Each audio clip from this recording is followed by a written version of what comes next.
Okay, this is going to be short and sweet because I'm going to introduce you to the V4, sort of the UAP V4. People are always asking, can you simplify it more for the newbie? So the V4, I've got two versions, a V4 and a V4 Alt. I'll go over them later. And what they are is a simpler version of the V3. It has less total power, less total strength than the V3, but the purpose of it, of course, is to simplify the walk-in steps, to make it easier and easier to walk in, get to understand it, and then turn around and go to the far more powerful V3. So for instance, there's no backlinking in here, and there is something cool. We have a profile now that has a test website, a test site that you can put your projects on. So you don't even have to have your own. You can use ours, okay? So this is literally for us, all right? And you can, I should set that right. And you can absolutely, let me make sure I got the other one too. All right, test site. You can put your projects up on our site and see how they act. View all profiles, yeah, 200, and then just to double check, V4 itself, profiles, test site, 200. Okay. All right. And so, boom. So you're going to be able to step in. It's really, really simple now. I got a geo-target version and a non-geo-target version. In other words, the pages you create do not have any geo-targeting at all. They just pitch your general thing. So for all you internet opportunists guys that wanted to create pages that did not have city-state combinations in them, that's the V4 Alt. The V4, of course, has city-state combinations. That's because for me it's preferred, and if you want to understand some more of the value for that, because it's really, really important stuff, if you come down to our training videos, make sure you watch 2 Powerful Ranking Secrets. Okay, wherever you see it on the page, watch 2 Powerful Ranking Secrets, and that'll tell you a lot more than you probably already knew about why to use geo-targeting even for generic runs for internet opportunities. There's more to it than a lot of people realize. Okay, now having said all that, this has gotten to be just dumb simple. You can literally just paste in your keywords, hit the menu generator, close it, and hit go. Okay, to put up pages on our test website anyway before you create versions of the profile for yourself. And again, I'll go over that pretty soon, but here are the features that do exist right now in the MOWG Professional 2.5. One of them is this right here where it says output file extension. It now gives you some choices: HTML, HTML, SHTML. They're just defaults for you to see. You can type whatever you want in here, dot anything. So like dot doc, dot xml, dot shtml. The only thing you cannot put in here is .txt. And I know there are a bunch of you that like to create .txt pages for different uses. We can't do it. It's a technical hurdle. It always says the program that works with this is in use. When you try to run it, it just crashes. But anything else, and so if you do need to create .txt, what could you do? You could create .doc and then use the main.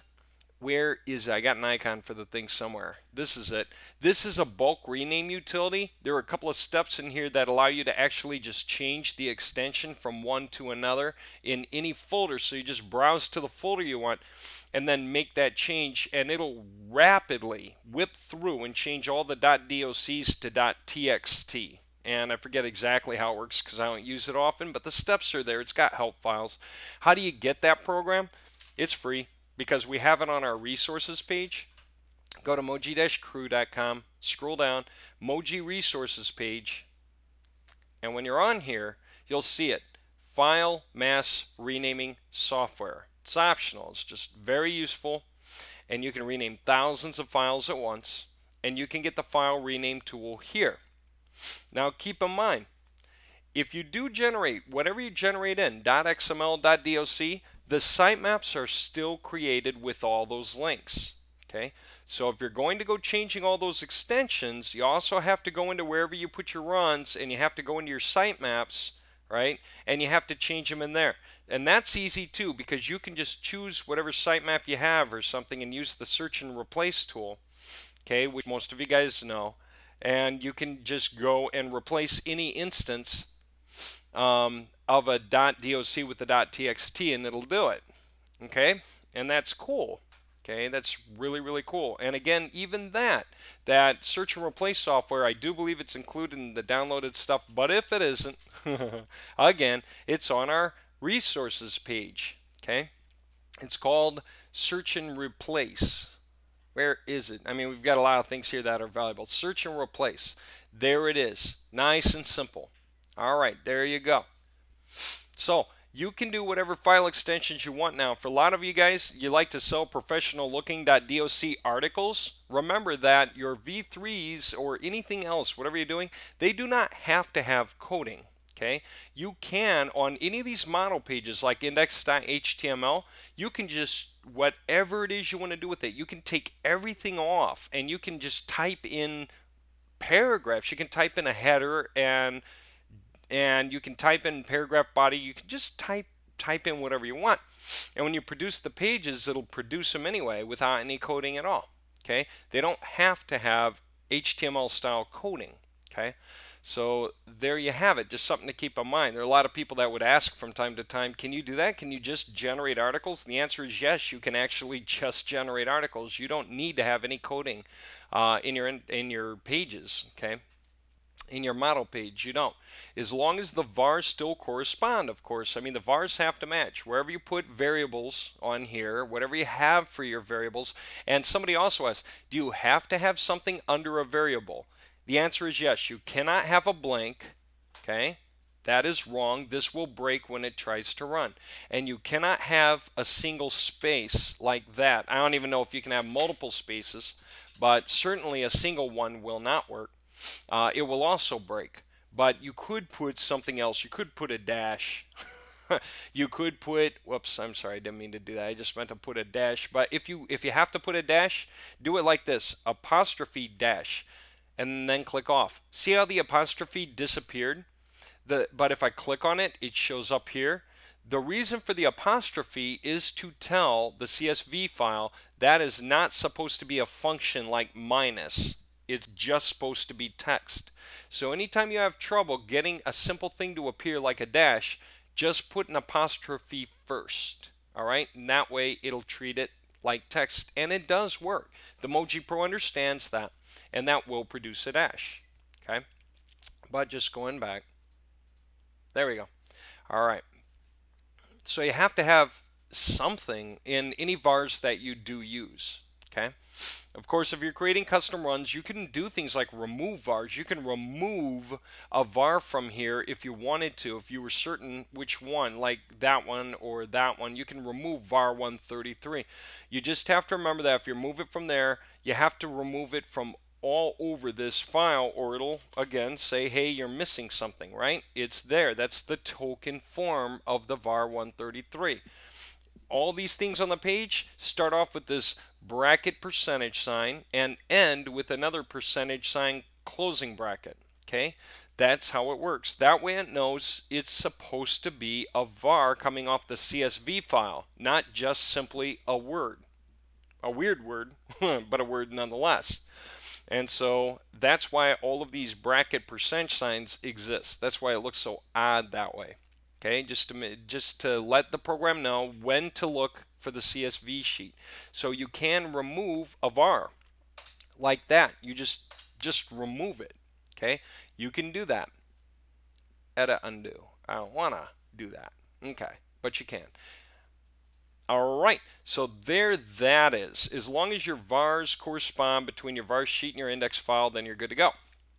And that's the other thing to keep in mind. You can make anything on the model page, the HTML page, into a var. Now, what else do we have? Something new called FTP.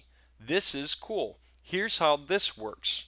Let's load something up. So let's go to our V3, okay, or our V4 in this case. What the heck? I'm doing a V4 soon.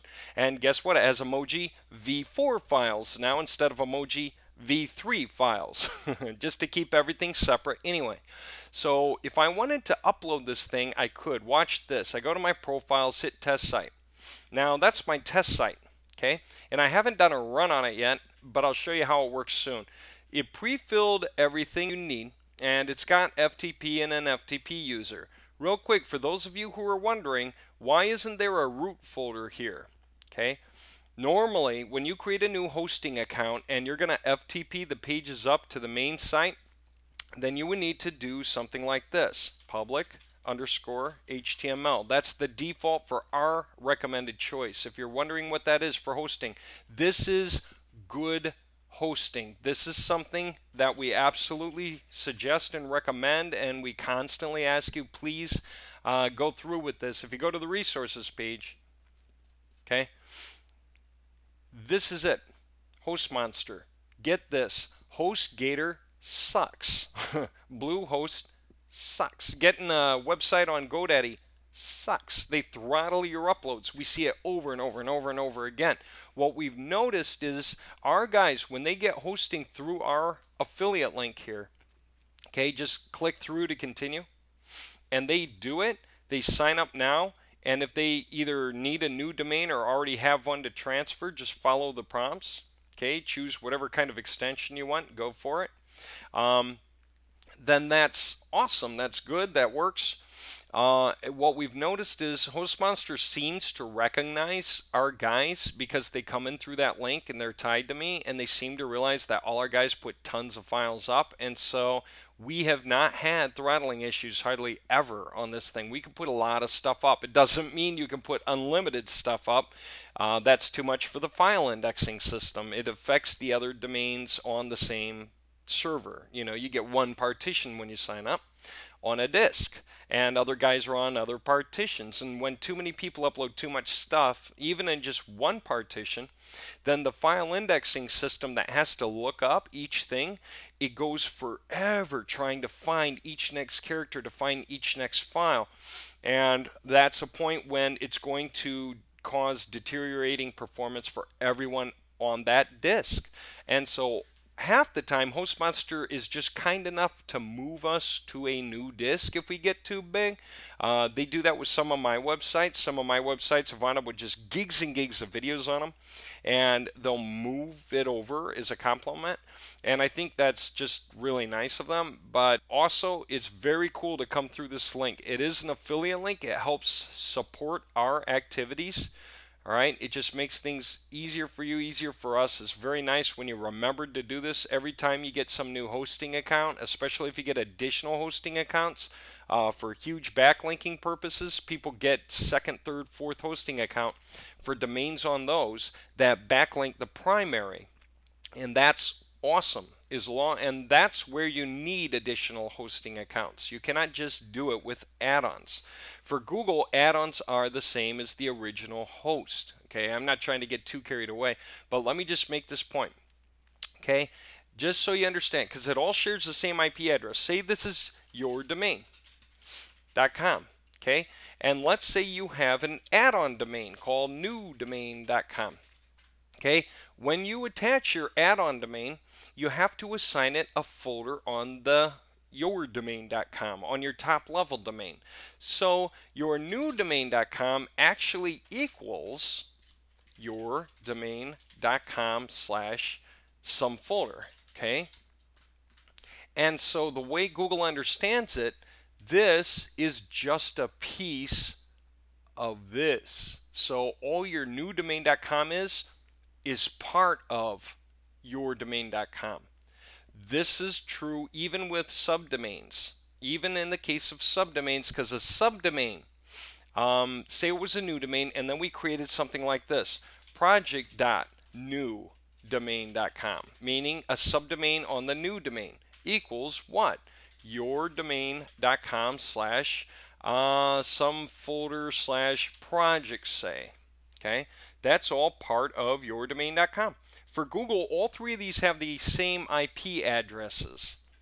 Okay, and that's why when you purchase hosting accounts back to back, If you go to get 234, you need to purchase the dedicated IP option for an additional 30 a year, because that's you paying them for the extra job of not accidentally giving you each next partition in the same disk. They absolutely go out of their way to spread you out. And for all the guys who are asking, is it okay to have a lot of domains on the same system? The answer is yes. Think about it. Google doesn't differentiate. Google doesn't care, even if they know they're all your own websites. They're after whichever pages fill the holes in their algorithms best. Okay, it's a very big deal.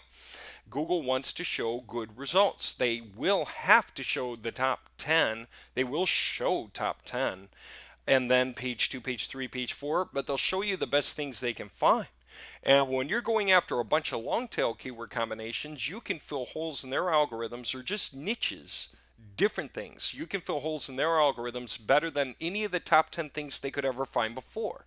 And if you can provide them 2, 3, 4, 5 different websites, completely different IP addresses, that means completely different hosting accounts, then that is absolutely awesome for Google. And what's good for you is you take your new hosting accounts, all those new domains, and you have them backlink your primary one. That makes it a master. That makes it much stronger. And so the first one gets shoved up because your new domains are pointing in at it. Thousands of pages on every new domain means thousands of backlinks pointing to your main original master.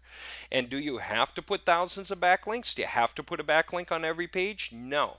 You can do runs in small batches, like 100 pages at a time, into different folders, where you can choose to include the backlink on some, take it out on others, change the terms, change the exact page it links to, or even a stack of pages in the CSV file so it randomly selects one page with one keyword, or you can match it with the brackets around the var so you have each page go with each keyword, but all those pages belong to your master site on your first hosting account.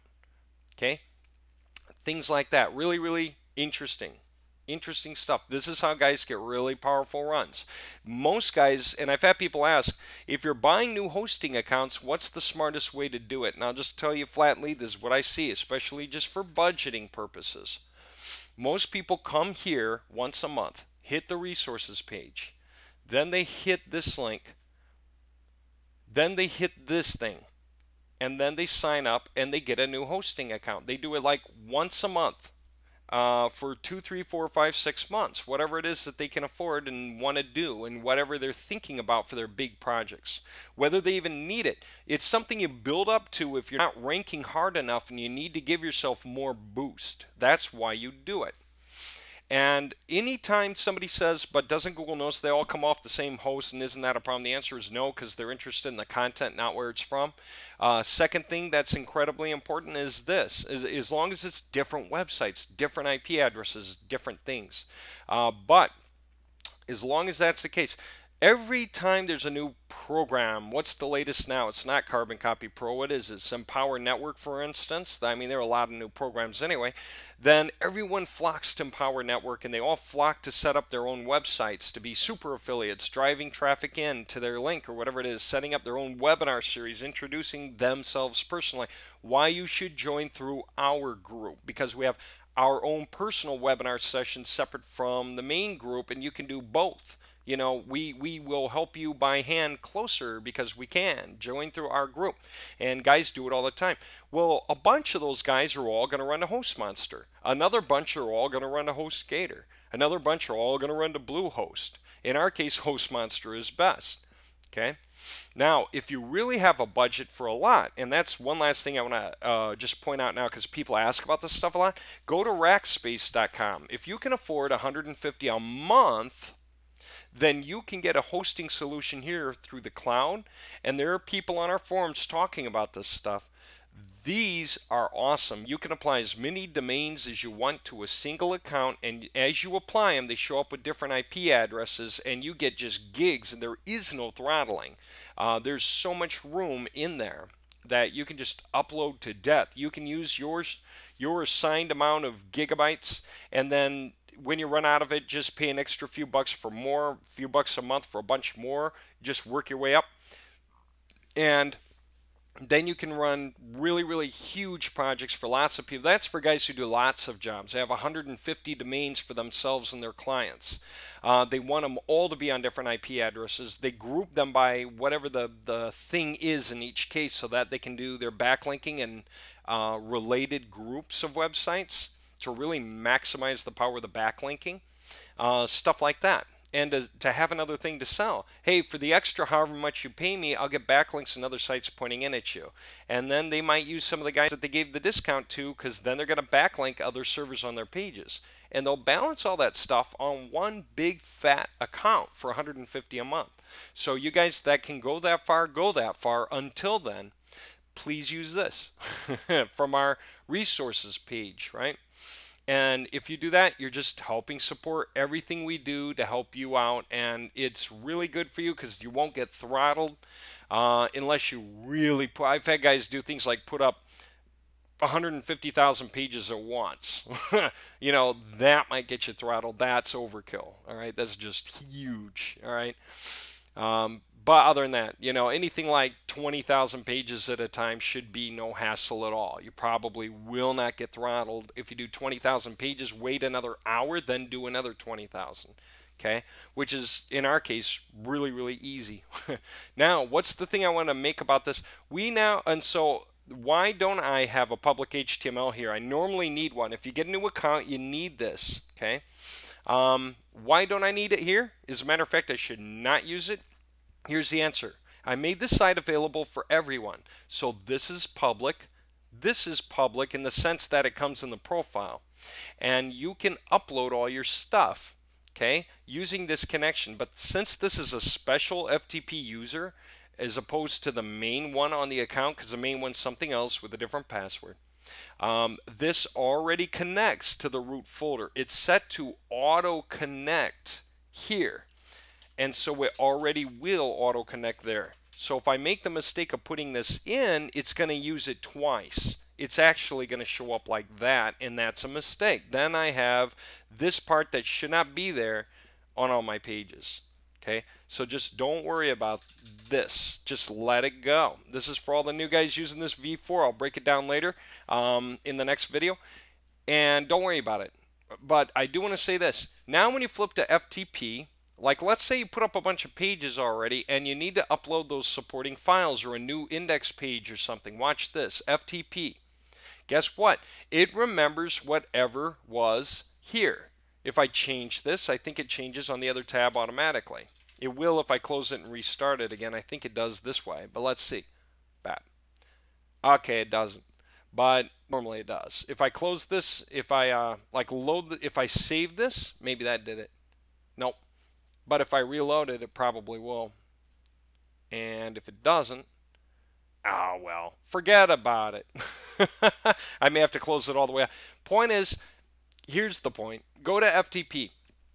Now, you can either check this box to upload a single file, like a single index.html page for your main site. Do not confuse that, by the way. Some people were getting confused. They thought this is their main page on their website. No, it's not. It's just the model page you're working from. Okay, this is not a page that you put on the main page of your site. Okay, you got to make an index file out of a page you generated, rename it, and put it up on your main site. And most of you know that because we have videos on that in the video training. It says, matter of fact, just to answer it real quick, sorry I keep straying, there's just so many points I want to make as we go. MOWG training videos, if you come down here, it says making corrections easily and front page updates. Go there. This is it. Create an index page for your new website. That's how you do it. Okay, that's what you need to know. All right, now let's say I'm going to upload a single file or I want to upload a whole folder, like my MOWG V4 files. If I click in here for the source folder, I can browse and I can go there. I can stretch this box out if I want. Okay, let me go there, computer. And in my case, I stuck it in the C drive. Now I just stuck it in V4, not even a MOWG demo. I'm trying to avoid confusion for people, just complete newbies who would have trouble creating a folder called MOWG demo or being afraid of merging the folders and erasing their other stuff that was there already. Okay, so I just created this in the C drive is where you're going to put it. Okay, and that's where you also put your V4 alt. They just both go in your C drive now. Anyway, that's what I want to upload. Now I could go further. There's a CSS file in there. If I want to upload that to the right place, what do I have to do? I got to make sure it says slash MOWG-V4-files here because we got to upload into that. But right now, I'm just going to upload the MOWG V4 files to the main site. Boom. Guess what? There it is. It got it. Okay. It's going to upload it wherever this says. And remember, because this is a special FTP connection, special username with password, it will already go into the /public_HTML. I should not put this in here like I normally would have to, okay? With new websites you need to if you're using the default FTP user they give you, which is the same as your account information. Okay, your new account name and the password you created. Okay, then you must use the public_HTML. But for this, I have this set just to go there already, so that's all you need. Again, simple for users. They don't have to get confused by it. They just know they're uploading this thing right to the end of here. That's all they need to know. That's cool. So if I upload it, it goes. And it's going to upload all the related files, including the files in these subfolders. And if any of that stuff already existed, it'll override it. Okay? And if it did not exist, it'll create it. Now, how do I get a single file up? I do this. Check for a single file and browse. Now what can I do? I can go get a single file. I decided to create a default home page. Here it is. That's the one. That way, if I run up runs without using a project token, which again I did in the V4 to make it easier, I don't have to teach anyone about project folder links yet. This is even so easy. You just upload straight to the root. Okay. So every time I do, it creates a new index page. Now I want to overwrite the index page back to what it should be. So keep that in mind. If you run that V4, okay, on your root, it will overwrite your index page. So you need to have your index page saved like this somewhere, a copy of it, so you can put it back up, unless you don't really care what the index page is. In my case, for this site, I don't need to care anyway. But I do want it to be this certain page. So I'm going to put it in there. Okay, and all the instructions remind you of this stuff. Don't worry about it. But here we go.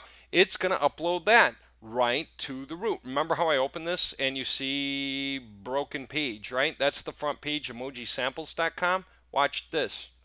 Upload. And remember, I uploaded all the MOWG V4 files, the supporting files. So if I refresh this, it's all there. Everything is there on that page. Points right wherever I want it to point, saying whatever I want it to say. The whole thing's there. All the menu items are there, but of course they don't point anywhere yet because I haven't created a run. So it's just the main page I put up, but they will connect when I do. One thing to keep in mind, don't worry about it. I was going to say with a V4, because of that FTP path, the sitemap link is no longer the MOWG-sitemap.html. It's directly into the master-sitemap.html. Because if we're not using projects, then there will only ever be a master-sitemap.html because there is no project token to create different sitemaps in there. So all the sub-sitemaps are going to show up right off of this main link, which is perfectly fine. I just got to make sure to use this on the main page instead of MOWG-sitemap.html, which cannot show up because it wants to go one level higher, and you cannot go one level higher. There is nowhere to go. So if you don't use a project token, then link straight to your master-sitemap.html. Of course, on subdomains, that's different because that goes into subfolders, so you can still use your MOWG-sitemap.html. But that's for later training anyway, and the rest of you already know that. So there you go. I can put up a single file, I can put up a folder, I can choose whether I want it to go right into the root or if I have a particular place I want it to go up into. Like for those of you doing redirects, and you're doing redirects for different projects, and you're going to put it there, and then it might be in a redirect folder and it might not, so it could be like this, sorry, like that, you know, a redirect folder. or it could be in another copy of the MOWG-V4- files that you put right into that particular project to keep it separate from the rest. Then yeah, I could browse and I could grab what would be my redirect.html page, whatever page that is, and I could have it go right there. And of course, this doesn't exist on my website yet, but it will if I use this because it'll create that path for me. Boom. And so there it is. So now if I go there, paste all the way there, and I just called it index.html, so it'll show up anyway. There it is. We're in there actually. And this is, of course, that index. Whoops. Index.html page. Okay, just a copy of the main page. You just put it up. But whatever you put up will go up. All your images, your CSS sheets, your anything else you wanted to put up, XML file, whatever it is, it just goes up. You can either do single file or you can do a whole folder. Okay, browse and grab a whole folder, and it can be anything from anywhere, and you can put it wherever you want, just wherever you hand type that in. Okay, and you can flip back, save, close, and it should save all that information now. All right, there you go. That's where we're at right now with what's being called the MOWG-Pro V2.5. The rest of the stuff that we want to do, the stuff with the forms, and what was the other? Oh yeah, the rank checker stuff that should be coming out around first week of August. It looks like my MOWG-Pro programmer's getting, well, past the whole mess that they've had. Did you guys know Microsoft took its very first quarterly operating loss this year, very first ever? And that's because they were just trumpeting the Office 365. Man, they put a lot of money into advertising it and everything, and they thought they'd be ready with that a year ago. Then they weren't. And then a year later, they finally released the beta, and hence their quarterly operating loss. They put so much into it and then had to backtrack. And even now, they have bugs like crazy, and so it's a real pain. So, but they should be close to the end, and my programmer thinks he'll be more or less released here come the first week of August, and he just wants to go gung-ho and catch up with this stuff. So hopefully within a week, it's the end of July right now, so first week of August begins tomorrow. Then we're going to have a 2.6 with even new features, new cool stuff going on. All right, that tells you what's up with all that.